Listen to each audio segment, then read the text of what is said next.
yours. We call it chuffing. Yes. He manages to pull out any Dirty knickers or underwear anything that and are take him to his box. We'll be testing out some really smart obedience dogs to find out exactly how smart they are. Keep back, right back, move. Down. And if you've ever wondered what your pet gets up to when it's left at home alone, well, we've got the answer. We'll be taking advice from some specialist trainers who handle working dogs, meeting a well-known actress who's made a career out of co-starring with animals, I do love dogs, always have done. and a famous comedian who's replaced one barker with another. And of course, throughout each program, we'll be offering lots of training tips that'll make your dog easier to live with, and will make you easier for your dog to live with.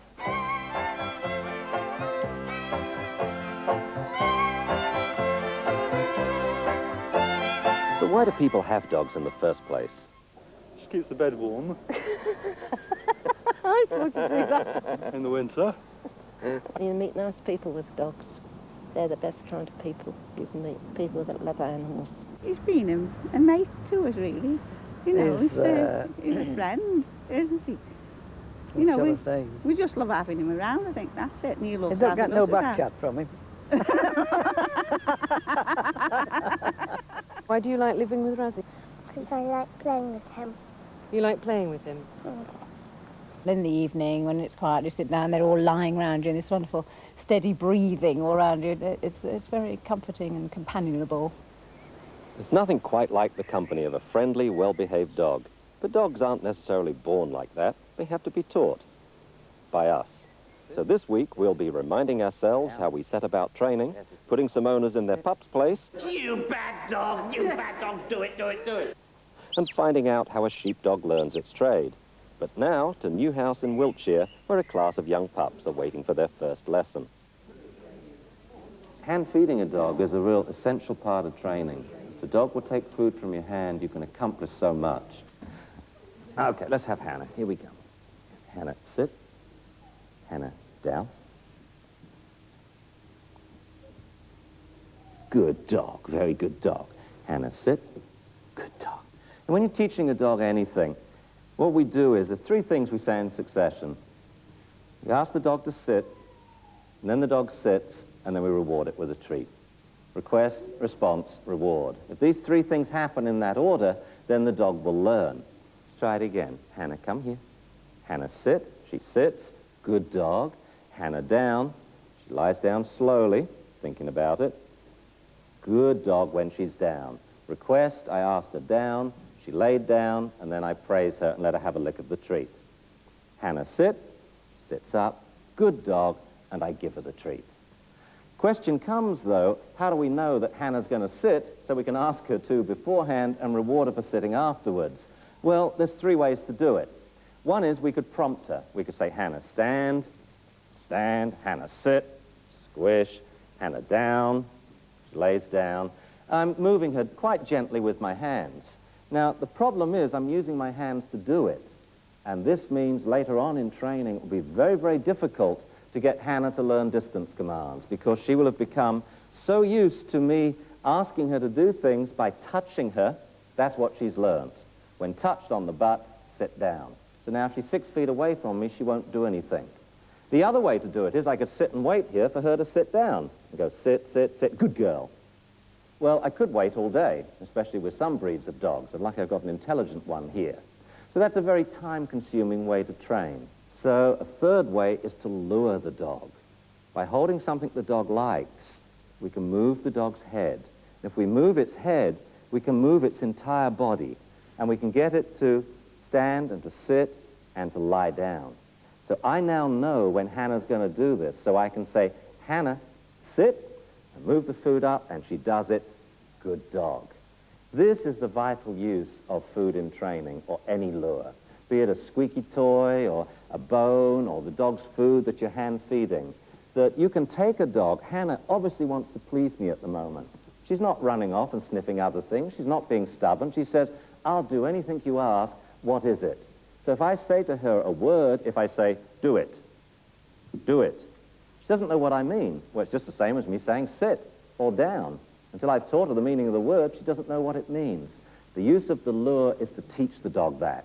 to teach the dog the meaning of the word and the meaning of the hand signal. You can have a treat just for bouncing up and down and looking like you like me. It's a good dog. Okay, very good. Thank you, Hannah.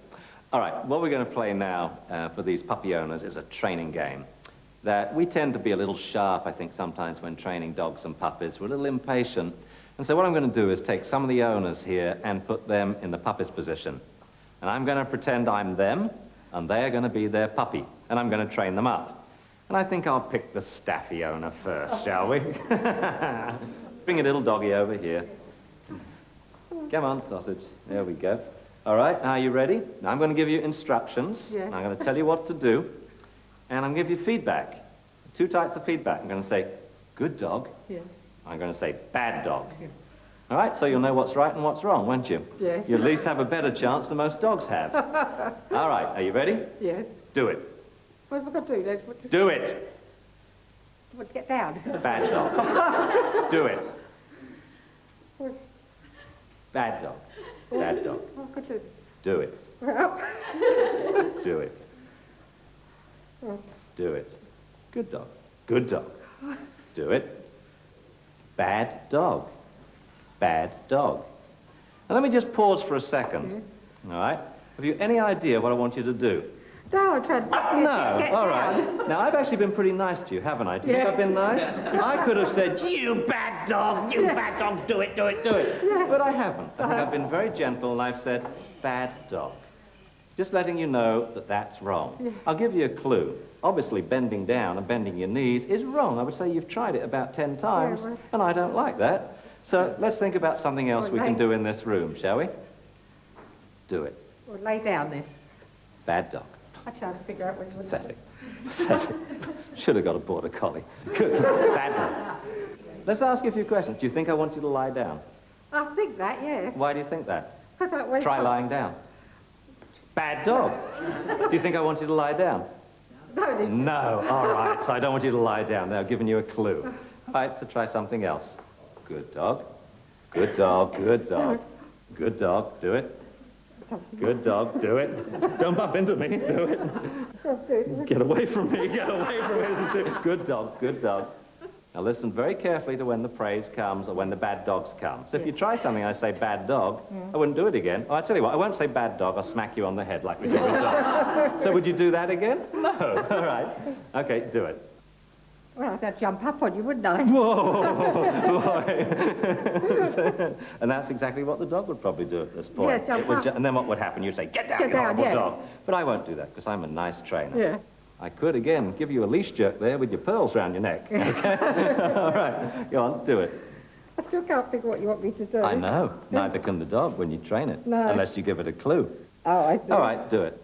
Think of something else to do. Good dog. Well, I think I do. Do it. Do it. Bad dog. Do it. Good dog, good dog, good dog, good dog, good dog, good dog, good dog, good dog, Oh, sit down. good dog, good dog, good dog, yeah, good dog, good dog, good dog. Now, I want to take a little second out. What I was doing there was training you and saying a word. You don't know what it means, do it. It's no different from what we do with dogs. We say, sit. Dog doesn't know what sit means. That's the point of the lure in training. Here we have a real nice human who was the first volunteer. She really wanted to do it. She wanted to help us out, but you didn't do it very well. I got it in the end. But you got it in the end. Well done. Okay, take your doggy back to your place and we'll have our next human. You come out here. Okay, and I will get my 20 out. You would work for this, would you? Do it. Good dog, good dog, good dog, good dog, good dog. Oh. Good dog, there's a good dog. Well done, that's yours. Off you go. No, it's not, thank you. Now, you see how much easier that is? Okay, we time that. I mean, this is a matter of seconds. He comes over, he kneels on the mat in front of me. This is the importance of a lure in training. Any object that can focus the dog's attention, you can now teach the dog to come and sit, come and lie down, to go outside, to go inside, to get on the couch, get off the couch, to teach it basically what you want. Use lures in training to teach the dog the meaning of the word, then phase them out. So how do we set about that? Let's work with Jess, shall we? Go on, Jess. You want to come out and work with me? Come on. And Jess, sit. Well, there's a number of ways. One way is we can phase it out as a lure. We can say, Jess, come here. Come here. And sit. Good dog. And down. There's a good dog. And then show Jess, no, I didn't actually have food in my hand. But by using the food in my hand, she's learned to follow the hand movement, and so she's learned this hand movement is a hand signal. The second step in training is to phase out using food and other things as rewards. Ultimately, the dog will do it because it wants to. It wants to please you, and it wants to please itself. Let's motivate, shall we? Let's get active. Sit. Good dog. And a treat. She sat up, so she gets one treat. Now we're going to ask her for a little more. Jess, down. Good dog. Jess, sit. Jess, stand. Jess, down. Good dog. And sit. And there's a treat. Good dog. So that's quite a lot of things she's doing for me there. We're gradually phasing out the food as a reward. Another way to phase out food as a reward is to replace it with other things. So we could say, Jess, come here. Come on. And Jess, sit. Good dog. And just pat the dog, scratch it behind the ear. That we replace the food reward with a little bit of affection and attention there. It was a very good dog. After the break, we'll be meeting Craig, the shepherd's apprentice, and Nicky, the mucky pup.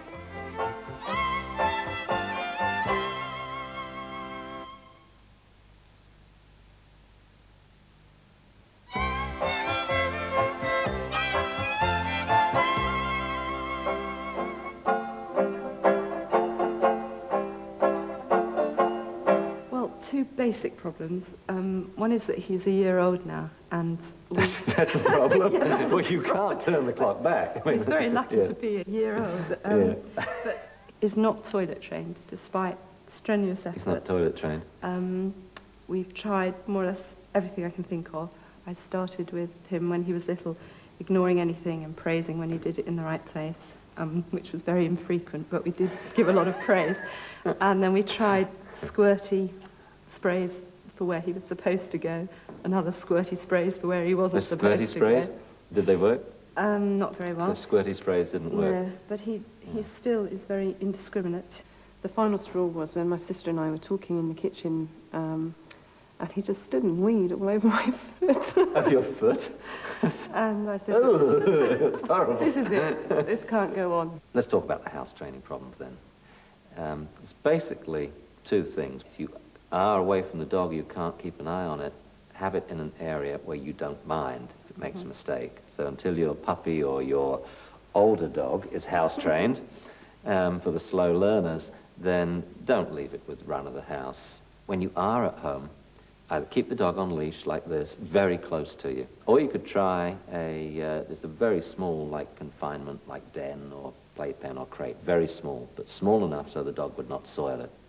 If that doesn't work, and if it's soiling that sort of confinement pen already, I would keep it on a short leash, even shorter than this, okay? And the dog will be a little more inhibited, and I say little more with this dog because it just did it in your car driving over here, right? Yes, so it'll be a little more inhibited about urinating and defecating because you're right there.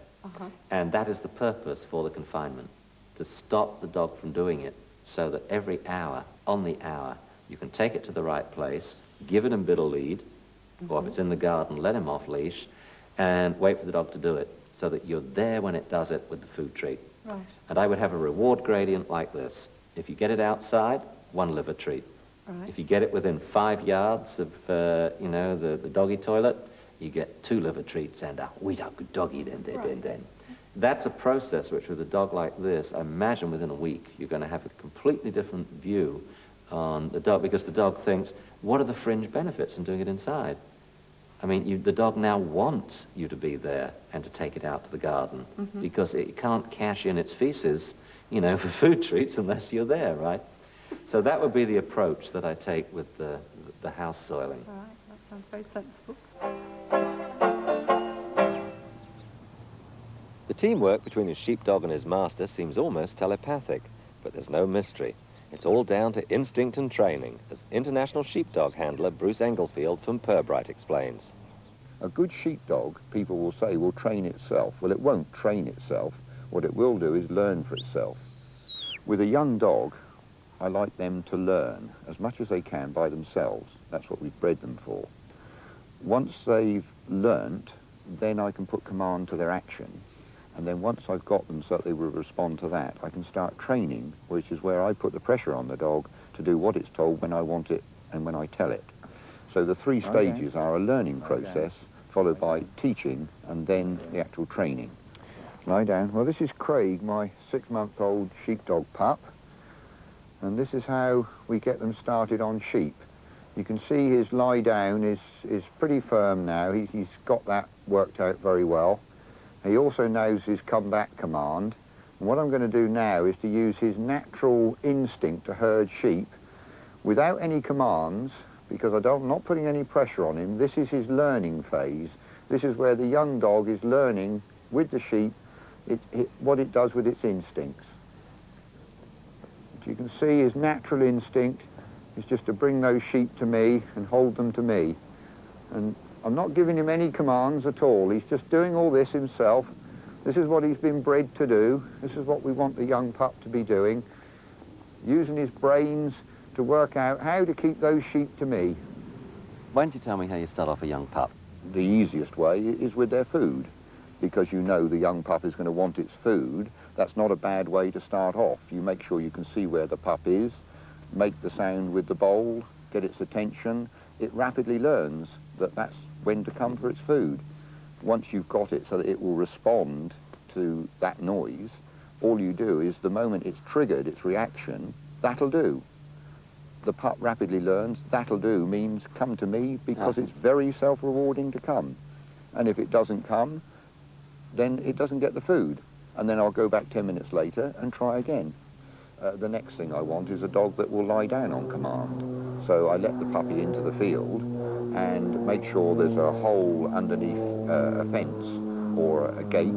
I give it a reward this side of the fence and call it. It rapidly learns to come through the hole and take the food. Well, once it's doing that as a repeated action, then of course I can stop it and say lie down as it goes down. It then associates the command lie down with going in that position. It takes me generally about 10 minutes to teach a pup lie down. And then for the next week or two, I will just keep teaching it lie down, and then eventually I will put it in a situation, and I usually use when visitors arrive or something like that. When I know it won't want to lie down particularly, that's when I do start the reinforcing and the training, lie down. So I like this, that you teach the puppy the meaning of the word you use, and you let him learn, you let him want to do it before you even think that we're now going to force you to do it. It's a very nice approach. Well, it works for me, because early on when I started training dogs, my thinking was I'd seen elephants trained, and I thought about killer whales being trained. Well, you can't put a check chain on a killer whale. Give them a quick jerk. That's right. So they must have a way. Once we've taught our pup down and a come back to you, which is like the rudiments of control, here's a question I know that all viewers would like to know. How do we get this to work at some distance? Always in the back of your mind is one day this pup has got to work at half a mile. So you've already gone through the process. The puppy enjoys working with the commands.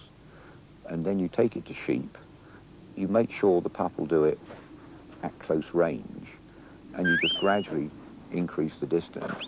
And you find that distance work is no more difficult than close work, provided you've stuck to the I'm the pack leader, the dog enjoys what it's doing, and it wants to work with me as a team. I see many owners have a lot of problems getting it to work when the dog's just, say, 10 yards from them, let alone half a mile. So what would they do, say, if they told the dog down and it just ignores them? I relax, get the dog to me, and I do it at 5 yards. And if it doesn't work there, 2 yards. It means you've gone beyond a distance. Too far, too fast. And you've probably, once you tense up, then you're not going to succeed. The dog has got to be relaxed, you've got to be relaxed, and it's got to want to do it. Don't go too far too soon. And don't take it out on the dog. No, because all you're doing is pandering to your own ego, that I've got the power over this dog. But it's not power that you want, It's teamwork, and it's doing it because you're the pack leader, and it enjoys doing it. And of course, when it does it, make sure it knows it's right. Lie down. Good boy. Letting the young pup learn how close he can get to his sheep before they split, and how he keeps moving to bring them back to me. Lie down. How do you teach a dog left and right? Can I change that to how do I teach a dog clockwise and anti-clockwise? Absolutely, yeah. What you're actually trying to teach the dog is that when you give the command, which is come by for clockwise, away to me for anti-clockwise. So when you're teaching the dog, you collect the sheep together with the dog one side, and by actually putting pressure on the dog, it will turn its head one way or the other. And if you break the sheep, it's going to go one way or the other to gather them. If it doesn't, they'll scatter. And you just wait for the moment that as it moves, you just give the command. So I just let the sheep drift, and as he goes, away to me. Lie down, lie down, lie down. So we got the young dog lying down. I let the sheep drift. Come by. Lie down. And again, I can walk towards him, come by. He's got to go one way or the other to gather the sheep. And as he turns, you'll notice that's when I give the command, lie down, lie down, lie down. You just let the dog make the choice and you put the command on it. And then you put the command to it. Yeah, you're not actually making the dog go one way or the other. Walk on, Craig. And you can see he's thoroughly enjoying himself. You don't need to keep on saying good dog, good dog. Just by letting it carry on working its sheep, it's rewarded enough. It's getting all the reward it wants. That's wonderful. Lie down.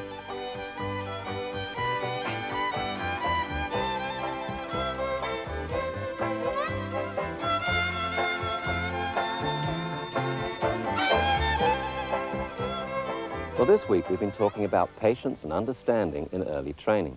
You must realize that your dog doesn't know what you want until you've shown it. So use lures and rewards to teach anything new and then phase them out. If your dog doesn't do what you want, don't take it out on the dog.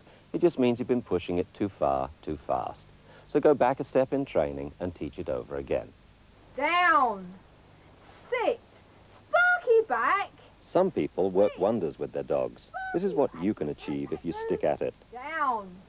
Sparky back, move. Go on, right back. Sparky this way. Right, Sparky back. Down. Remember, dogs want to please, so make training fun, and they will. Next week, we'll be in Wokingham with some of the best-mannered dogs around, meeting Rupert, who's a serious social embarrassment, and finding out if your dog really does understand every word you say.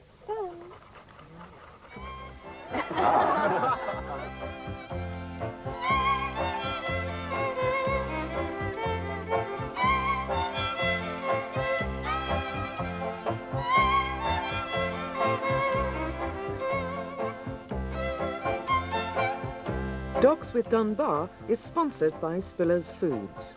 A book and 4 videos are being reissued from the first series containing further information on dog training. For details, write to P.O. Box 123, Southampton SO9 7HH or ring 0891 300 723.